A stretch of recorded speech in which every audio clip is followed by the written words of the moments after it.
अस्सलाम वालेकुम एवरीवन। उम्मीद है कि आप सब खैरियत से होंगे। आज की वीडियो का टॉपिक है सेमेंटिक लेवल ऑफ लिंग्विस्टिक्स के अंदर चौथा लेवल है। आज की इस वीडियो के अंदर हम इसकी डेफिनेशन पढ़ेंगे, इसकी एक्सप्लेनेशन करेंगे, इसके फीचर्स को देखेंगे, इसके अंदर इससे रिलेटेड थ्योरीज को देखेंगे, इसके मीनिंग्स, सेमेंटिक मीनिंग्स को देखेंगे, सेमेंटिक रोल्स को देखेंगे, semantic field, componential analysis, sense relation, lexical relation, और हम देखेंगे सिंटैक्टिक सेमेंटिक। पर आज की वीडियो की तरफ जाने से पहले मैं आपको बता दूं कि मैं ऐसी वीडियोस जो BS इंग्लिश लिटरेचर पाकिस्तान से रिलेटेड हैं वो अपलोड करती रहती हूं।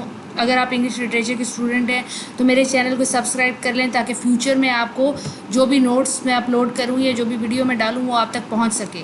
अब सेमेंटिक की डेफिनेशन को देखते हैं। सेमेंटिक जो है वो फील्ड ऑफ लिंग्विस्टिक्स है, मतलब सब फील्ड ऑफ लिंग्विस्टिक है, जिसके अंदर हम क्या स्टडी करते हैं, हम स्टडी करते हैं मीनिंग्स, वर्ड्स के मीनिंग किस लैंग्वेज में कैसे हैं। हर लैंग्वेज का डिफरेंट सेमेंटिक होता है, यानी कि हर लैंग्वेज अपना अलग सेमेंटिक सिस्टम रखती है, मतलब अपने अलग वर्ड्स रखती है और उनके मीनिंग्स भी डिफरेंट होते हैं। लिंग्विस्टिक सेमेंटिक जो है उसको हम इस तरह से डिफ़ाइन कर सकते हैं कि लैंग्वेज ऑर्गेनाइज किस तरह से होती है, यानी कि वर्ड्स जो हैं वो उसके अंदर किस तरह ऑर्गेनाइज होकर किस तरह से मीनिंग एक्सप्रेस करते हैं। फॉर एग्जांपल हम कहते हैं कि ये इंसान शेर दिल है।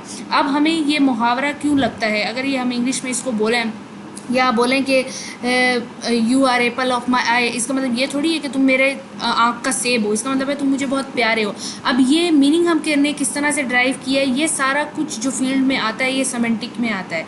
ये जो वर्ड सेमेंटिक है ग्रीक से निकला है, साइन वर्ड से निकला है, और ये फ्रेंच लिंग्विस्ट माइकल बेल थे जो रहे 1832 से लेकर 1950 तक, उन्होंने ये वर्ड दिया था और उनको फाउंडर ऑफ मॉडर्न सेमेंटिक्स भी कहा जाता है। ये अक्सर MCQs में पूछ लिए जाते हैं। सेमेंटिक को सिमियोटिक, सिमियोलॉजी और सेमियोसियोलॉजी भी कहा जाता है। ये ऐसी फिलोसफिकल और साइंटिफिक स्टडी है जिस साइंटिफिक स्टडी ऑफ मीनिंग है जिसके अंदर हम नेचुरल मीनिंग और आर्टिफिशियल मीनिंग दोनों मीनिंग को हम स्टडी करते हैं। फॉर एग्जांपल नेचुरल मीनिंग क्या होगा कि वो कोई भी वर्ड हमने tree, for example TREE tree word देखा है तो वो रिप्रेजेंट करता है एक दरख्त को, एक ऐसी चीज़ को जिसके अंदर लीव लगे होते हैं, जो फ्रूट देता है, जिसके अंदर स्टेम होती है, रूट्स होते हैं। ये उसका नेचुरल हमने दिया, और एक आर्टिफिशियल भी हम उसको देते हैं। आर्टिफिशियल मीनिंग मैं आपको इस तरह समझा रही हूँ कि मेटाफर या सिमिली जो हम यूज़ करते हैं, जैसे एप्पल ऑफ माई आई, ये अब इसके अंदर पोइट ने इसको डिफरेंट तरीके से एक मीनिंग दे दिया, तो ये आर्टिफिशियल या सिंथेसाइज मीनिंग के अंदर आता है। इसी तरह कुछ जो वर्ड होते हैं वो नेचुरल होते हैं और कुछ आर्टिफिशियल होते हैं, इनकी डिफरेंट एग्जाम्पल्स भी हैं। अब इसकी अगर अगली डेफिनेशन देखें तो branch of linguistic and logic concern with meaning. इसके अंदर दो तरह की फील्ड्स होती हैं, एक लॉजिकल सेमेंटिक्स कहलाई जाती है और एक लेक्सिकल सेमेंटिक्स कहलाई जाती है। लॉजिकल सेमेंटिक्स वो होते हैं जिसके अंदर वो लफ्ज़ जिनके लॉजिकल मीनिंग देखे जाते हैं प्रीसपोजिशन और रेफरेंस के थ्रू, उनको हम कहते हैं लॉजिकल सेमेंटिक। और वो लेक्सिकल सेमेंटिक उनको कहा जाता है कि जिनके अंदर वर्ड के जो मीनिंग है वो एक दूसरे के, यानी कि वर्ड एक दूसरे से किस तरह रिलेशन रखते हैं, सेंटेंस में किस तरह से रिलेशन रखते हैं, उसके अंदर हम लेक्सिकल सेमेंटिक्स या लेक्सिकल मीनिंग्स को स्टडी करते हैं। उम्मीद है कि सेमेंटिक्स आपको समझ आ गई होगी। सेमेंटिक्स के अंदर काफ़ी सारी ऑगडन और रिचर्ड ने थ्योरी दी थी, उसके बाद फर्डिनेंड डिसॉशर ने जो साइन थ्योरी दी थी, साइन सिंबल और सिग्निफायर, साइन सिग्निफाइड और सिग्निफायर की जो थ्योरी दी थी ट्रायंगल वाली, अगर उसको हम देखें और आपको याद हो, अगर नहीं याद आपको तो यहाँ पे आई कार्ड एक शो रहा होगा फर्डिनेंड डिसॉशर की थ्योरी, पहले आप उसको पढ़ा है, उसके बाद सेमेंटिक समझने की कोशिश करें, क्योंकि इसके अंदर सेमेंटिक का सारा रिलेशन साइन, सिग्निफायर और सिंबल से है। अब अगर हम देखें कि 7 टाइप्स ऑफ मीनिंग आते हैं सेमेंटिक के अंदर, मतलब सेमेंटिक जो है 7 तरह से एक लफ्ज़ के मीनिंग को स्टडी कर सकता है या 7 तरह से लफ्ज़ों के मीनिंग को स्टडी करता है। 2 बेसिक टाइप है जिसके अंदर कॉन्सेप्चुअल और एसोसिएटिव आता है। इसको कॉन्सेप्चुअल को डिनोटिव भी कहा जाता है और कोनोटेटिव भी कहा जाता है एसोसिएटिव को। कॉन्सेप्चुअल का मीनिंग ये होता है कि कॉन्सेप्ट के थ्रू जो लफ्ज़ किसी चीज़ का कॉन्सेप्ट बयान कर रहे हों, कोई लिटरल वर्ड हो जो किसी लफ्ज़ को बिल्कुल उसका कोई और उसका साइनोनिम हो ही ना, तो वो कॉन्सेप्चुअल मीनिंग होता है। फॉर एग्जांपल हम लफ्ज़ कोई देते हैं, निडल का इन्होंने यहाँ पे एग्जांपल दी हुई है कि निडल की एग्जांपल क्या है कि एक थिन शार्प स्टील इंस्ट्रूमेंट को निडल कहा जाता है। इसी तरह स्टेपलर क्या होता है, आपको दिमाग में फ़ौरन स्टेपलर आ गया होगा। अब उसकी जो कैरेक्टरिस्टिक्स हैं वो देख लें। जो नाम दिए जाते हैं वो कॉन्सेप्चुअल के अंदर आता है। एसोसिएटिव या कॉनोटेटिव होता है कि एक ऐसा लफ्ज़ है जो एसोसिएशन रखता है किसी भी चीज़ से, किसी भी सिचुएशन से, किसी के बारे में। फॉर एग्जांपल निडल की एग्जांपल ले लें तो इसके से हम एसोसिएटिव मीनिंग क्या है इसका, पेनफुल है इसका एसोसिएटिव मीनिंग, मतलब अगर निडल लग जाए तो उससे दर्द होगा। ये उसके साथ हमने एक कॉन्सेप्चुअल मीनिंग जोड़ा हुआ है, कोई ऐसी शार्प चीज़ जो अगर लग जाए तो चोट लग सकती है। कॉन्सेप्चुअल और एसोसिएटिव मीनिंग में यही फ़र्क है कि कॉन्सेप्चुअल मीनिंग जो होता है ये रिजिड होते हैं और फ़ौरन किसी एक चीज़ को रिप्रेजेंट करते हैं। इनके डबल मीनिंग या ऐसे मीनिंग नहीं हो सकते कि जिसके अंदर से हम पर्सनली कोई एक्सपीरियंस या चीज़ ड्राइव कर सकें। एसोसिएटिव मीनिंग वो होते हैं जिसके अंदर से हम पर्सनल कोई चीज़ एसोसिएट कर सकें या ड्राइव कर सकें, अपनी सिचुएशन के हिसाब से उसको अप्लाई कर सकें।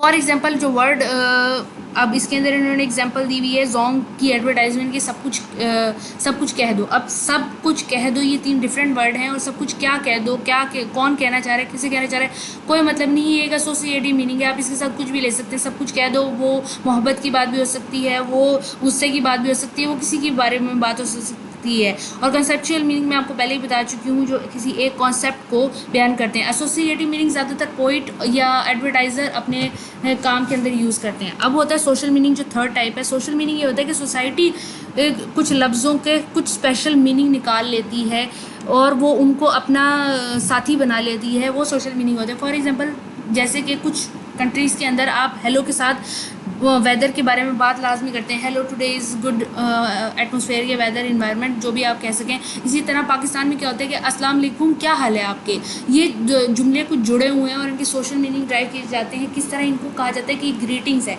अगर आप किसी से मिल के अस्सलाम वालेकुम नहीं कहते तो वो कहते हैं इसने मुझसे सलाम नहीं किया, मतलब ग्रीटिंग्स ही नहीं की। तो ये सोशल मीनिंग होते हैं।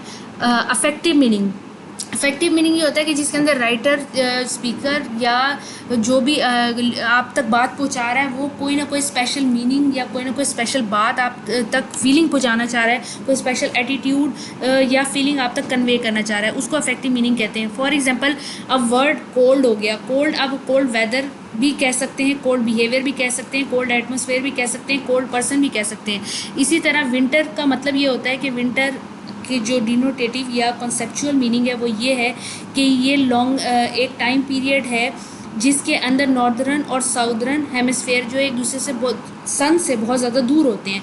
ये इसका असल मीनिंग है, ये इसकी एग्जांपल है। लेकिन अगर हम विंटर का जिक्र पोइट्री के अंदर करें तो अफसुर्दगी, स्नोफॉल, डार्कनेस, इसके बारे में अफेक्टिव मीनिंग पोइट कन्वे करता है।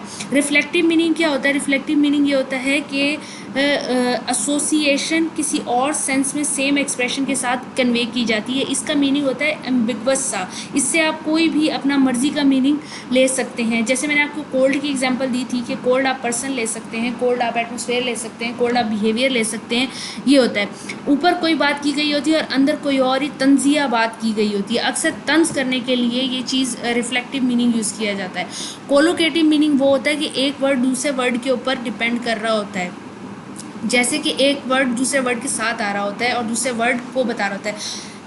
एक वर्ड जब दूसरे वर्ड की मदद से या दूसरी सिचुएशन की मदद से कोई मीनिंग कन्वे करे तो वो कोलोकेटिव होता है। फॉर एग्जांपल अगर हैवी और न्यूज़ साथ एग्जांपल दी जाए तो सैड न्यूज़ का इंसान के दिमाग में एक बात आती है। अगर हैवी शेड्यूल के बारे में तो टाइट शेड्यूल या बहुत ज़्यादा काम के बारे में बताया जाता है। अब सिर्फ शेड्यूल होता तो ये होता है कि आपका एक काम करने का जो पैटर्न है, ऑर्गेनाइज सिस्टम है उसके थ्रू। लेकिन हैवी का मतलब क्या है कि वो बहुत ज़्यादा तंग है और आपके पास टाइम कम है। अब इसी तरह फास्ट मूवमेंट का मतलब होता है एक ऐसी औरत जो वर्चू करती हो, इजी वर्चू हो।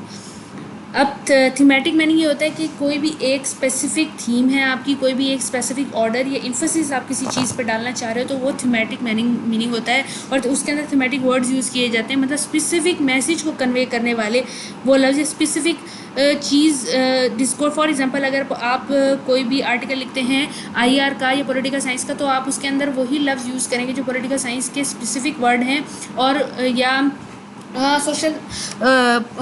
पॉलिटिकल साइंस के स्पेसिफिक वर्ड है। इसी तरह अगर आप सोशियोलॉजी को कोई आर्टिकल लिखेंगे तो उसके फील्ड के अलग मीनिंग होते हैं, अलग वर्ड होते हैं, अलग टर्म्स होते हैं, अलग जार्गन्स होते हैं, वो थीमेटिक मीनिंग को कन्वे करते हैं। अब सेमेंटिक रोल्स के बारे में बात कर रहे होते हैं। वर्ड सिर्फ एक मीनिंग को कन्वे नहीं करते। फॉर एग्जांपल एक वर्ड है ट्री, तो वो सिर्फ एक ट्री को ही कन्वे नहीं करता बल्कि वो डिफरेंट रोल भी प्ले करता है सेंटेंस के अंदर। फॉर एग्जांपल अगर एक आप एग्जांपल ले लें कि the boy kick the ball, अब बॉय किक द बॉल एक आम सा सेंटेंस है, लेकिन इसके अंदर सेमेंटिक रोल के अंदर एक रोल होता है एजेंट का। एजेंट वो होता है जो कोई एक्शन परफॉर्म कर रहा होता है। फॉर एग्जांपल एजेंट वो है जो कोई भी एक्शन परफॉर्म कर रहा है। अब the boy kicked the ball के अंदर बॉय जो है वो एजेंट है, और किक्ड द बॉल ये उसका आगे बताती हूँ, थीम आगे आ जाती है। इसी तरह सिर्फ इंसान ही एजेंट नहीं हो सकता। फॉर एग्जांपल अगर the wind blue the ball away, तो इसके अंदर द विंड एक्शन ले रही है, तो विंड जो है वो एजेंट है।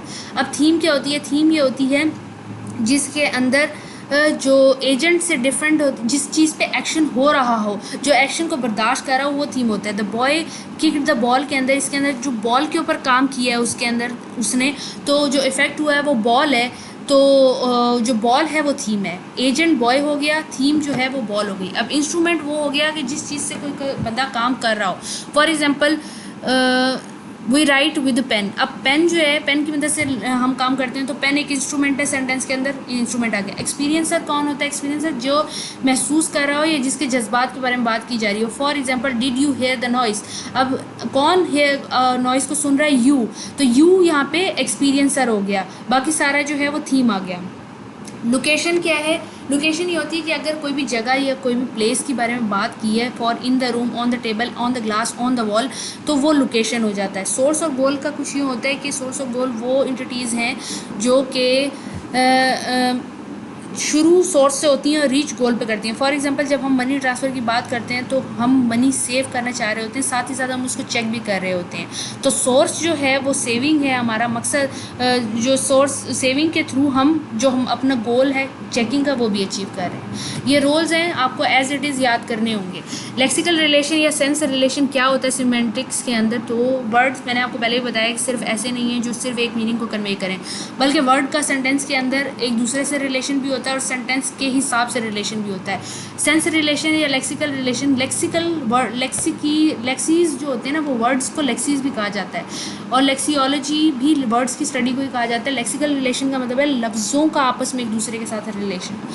अब इसके अंदर लफ्ज़ों का एक दूसरे के साथ काफ़ी तरह का रिलेशन होता है। फॉर एग्जांपल साइनोनिम का रिलेशन होता है, एक जैसे लफ्ज़ होते हैं।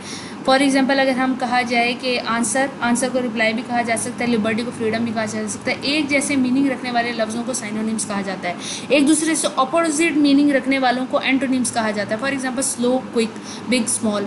अब एंटोनिम्स के अंदर भी दो तरह के होते हैं, एक मेजरेबल ग्रेडेबल होते हैं और एक अनमेजरेबल नॉन ग्रेडेबल होते हैं। ग्रेडेबल वो होते हैं जो स्मॉलेस्ट, बिगेस्ट, लार्जर, इनके बारे में मेजरेबल क्वांटिटी के बारे में बात करें वो ग्रेडेबल होते हैं, और नॉन ग्रेडेबल ये होते हैं कि जो एक दूसरे के ऑपोजिट होते हैं लेकिन कोई ख़ास क्वांटिटी नहीं रखते। For example tie, untie, exact, pack, unpack.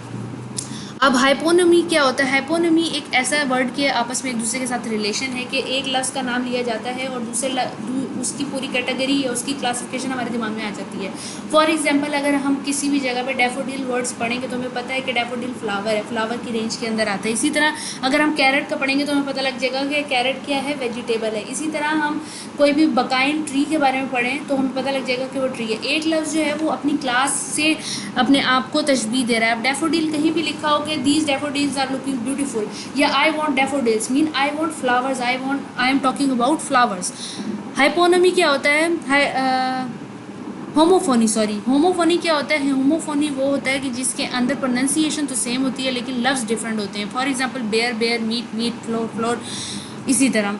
अब होमोनिमी क्या होता है? होमोनिमी ये होता है कि एक या एक से ज़्यादा दो अनरिलेटेड मीनिंग्स हों, और यानी कि लफ्ज़ एक ही हो लेकिन मीनिंग अनरिलेटेड हो। फॉर एग्जांपल बैंक को बैंक ऑफ रिवर भी कहा जाता है, बैंक को फाइनेंशियल इंस्टीट्यूट भी कहा जाता है जहाँ पे हम पैसे जमा वगैरह करते हैं। इसी तरह बैट एक खेलने वाला बल्ला भी होता है, बैट एक उड़ने वाली चमगादड़ को भी कहा जाता है। तो दो से लफ्ज़ वही है लेकिन उसके मीनिंग जो हैं वो एक दूसरे से नहीं मिलते। अब पॉलिसीमी क्या होता है? पॉलिसीमी होता है कि मीनिंग्स आइडेंटिकल होते हैं और लफ्ज़ भी सेम होता है। फॉर एग्जाम्पल अगर हम हेड की बात करें तो हेड ऊपर वाले हिस्से को ही कहा जाता है, यानी कि सर को ही कहा जाता है।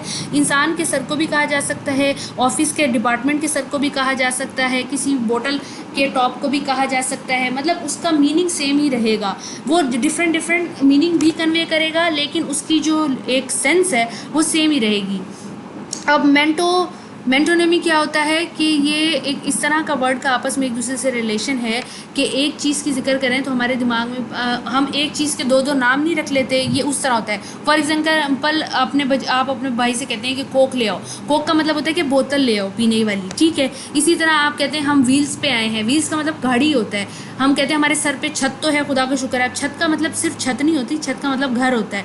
ऐसे लफ्ज़ जिनके दो दो नाम हो जाते हैं उनको कहा जाता है। कोलोकेशन क्या होता है? कोलोकेशन ये होता है कि जो वो लफ्ज़ जो दूसरे, मैंने पहले भी बता चुकी हूँ, कोलोकेशन एक लफ्ज़ दूसरे लफ्ज़ पे इन्हिसार करता है, मतलब एक लफ्ज़ दूसरे लफ्ज़ को सहारा देता है। For example salt and paper, bread and butter, bread and butter का मतलब क्या है? रोटी टुकड़।